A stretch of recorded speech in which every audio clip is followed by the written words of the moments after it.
When Euron Greyjoy died, the Iron Island stood at a crossroads.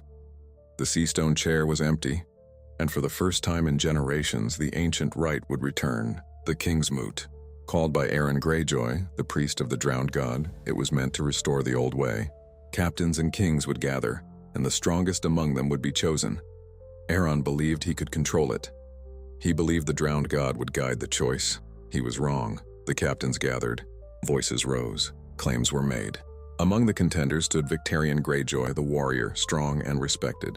There was also Asha Greyjoy, clever and bold, offering a different path for the Iron Islands. For a moment, it seemed like the choice would remain within the bounds of tradition. Then he arrived. Euron. He did not come humbly. He came dressed like a king already crowned.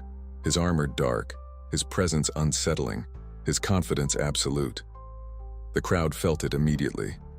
This was not a man asking for power. This was a man taking it. Euron did not speak like an Ironborn. He spoke of conquest beyond the seas, of dragons, of taking not just the Seven Kingdom, but the world. At first, many laughed. His promises were impossible, madness dressed as ambition. Then he showed them the horn, Dragonbinder. When it was blown, the sound was inhuman. Not music, not war, something deeper, something wrong. Men collapsed. Blood ran from ears, the air itself seemed to scream. Silence followed. Fear replaced laughter. And Euron smiled. He promised them dragons, promised them fire, promised them that the Ironborn would rise higher than they ever had before, not as raiders, but as conquerors of kingdoms. That was enough. The Kingsmoot chose him. Not because they trusted him, because they feared him, because they believed him, because deep down they wanted what he offered, power without limits. Euron Greyjoy became king, but his plan was already moving beyond the Iron Islands. He gave orders immediately.